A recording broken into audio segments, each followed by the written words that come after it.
آئیے کتاب رحمت سورہ الکہف اٹھائیں۔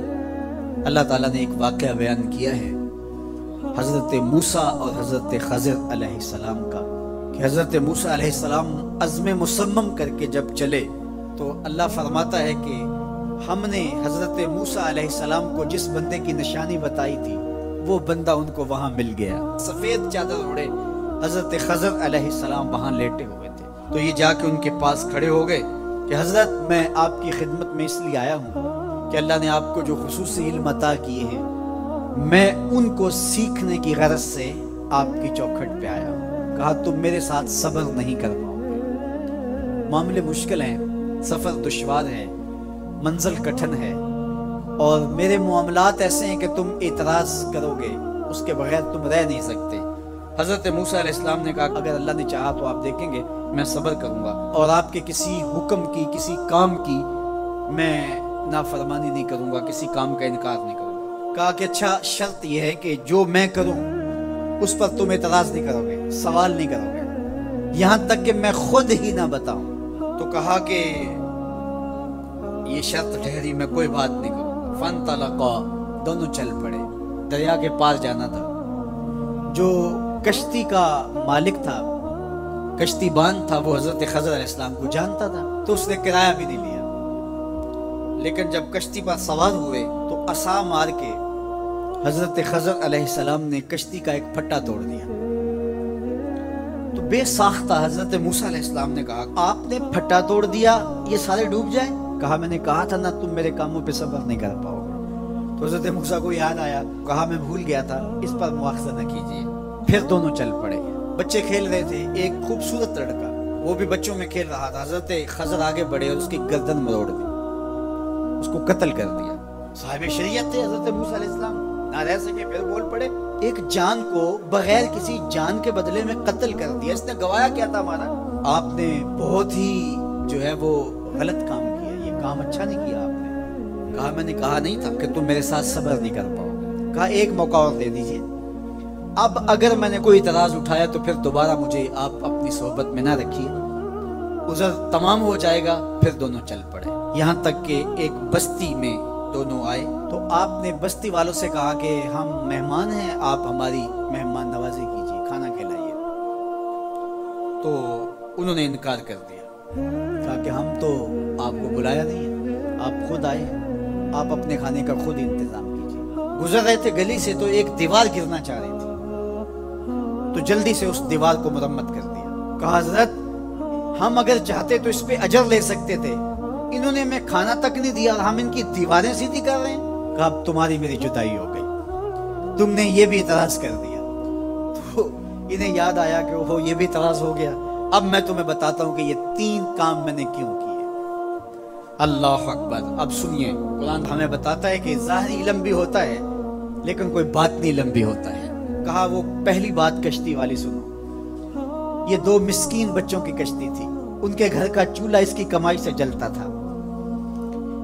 دریا کنارے کنارے ایک ظالم بادشاہ رہا تھا جو لوگوں کی کشتیاں چھین رہا تھا، ہم نے تھوڑا سا عیب لگا دیا، وہ ٹوٹی کشتی چھوڑ کے چلا گیا۔ اب وہ تھوڑے سے پیسے لگا کے کشتی مرمت کرا لیں گے، گھر کا چولہا جلتا رہے گا، بتاؤ اچھا کیا یا برا کیا؟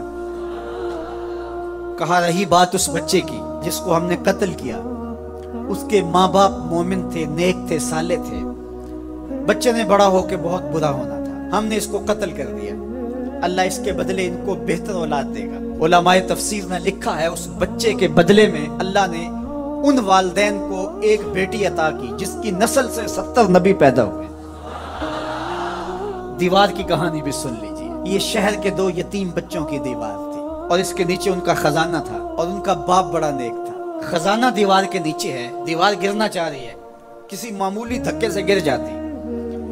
2 ہی صورتیں تھیں، یا وہ بچے خود اپنا خزانہ اٹھا لیتے یا لوگ اٹھا کے لے جاتے۔ لوگ اٹھا کے لے جاتے پھر بھی ہاتھ میں کچھ نہ آیا، اور اگر وہ خود اٹھا لیتے تو بچے ہیں، بچپنے کی وجہ سے وہ اس کو اڑا دیتے۔ تو ہم نے اس کے اوپر دیوار کھڑی کر دی، جب تک وہ اس قابل نہیں ہو جاتے کہ یہ خزانہ نکال کے اس کو صحیح مصرف پہ لگا سکیں، اتنی دیر تک دیوار گرے گی نہیں۔ اللہ اکبر۔ وہ کسی وجہ سے دیوار قائم رہے گی، اور جب وہ اس عمر کو پہنچ جائیں گے جس عمر میں وہ اس خزانے کو سنبھال سکیں گے تو پھر دیوار خود بخود گر جائے گی اور یہ خزانہ نکال کر کے اپنے کام پہ لے آئیں گے۔ میں جب پہلی مرتبہ اس کو جو ہے وہ غور کے ساتھ تلاوت کیا تو مجھے یہ لگا کہ اس کا انطباق پاکستان کے حالات پہ بھی ہو سکتا ہے، اس لیے کہ یہ بھی یتیموں کا سرمایہ ہے۔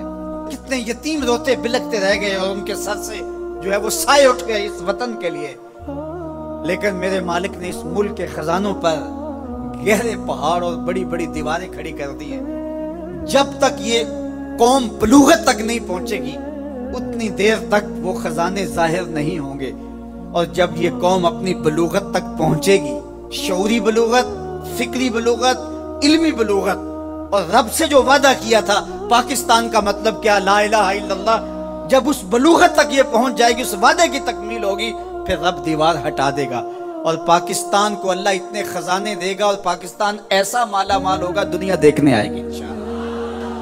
اس لیے رب نے دیواریں بنا کے رکھی۔ تمہارا باپ معین الدین چشتی بڑا نیک تھا، تمہارا باپ داتا گنج بخش علی حجویری بڑا نیک تھا، تمہارا باپ حضرت مجدد الف ثانی بڑا نیک تھا، ان کی وجہ سے میں دیواریں کھڑی کر رہا ہوں اور مضبوط حصار لگا رہا ہوں تمہارے خزانوں پر، اور وہ وقت آئے گا جب تم بلوغت کی عمر کو پہنچو گے، دیواریں ہٹ جائے گی اور تمہارا وطن زمانے پہ مہکتے پھول کی طرح اور چمکتے ستاروں کی طرح اور روشن آفتاب کی طرح چمکتا اور مہکتا دکھائی دے گا، اور زمانہ پاکستان دیکھنے آئے گا، پاکستان دنیا کی قیادت کرے گا انشاءاللہ۔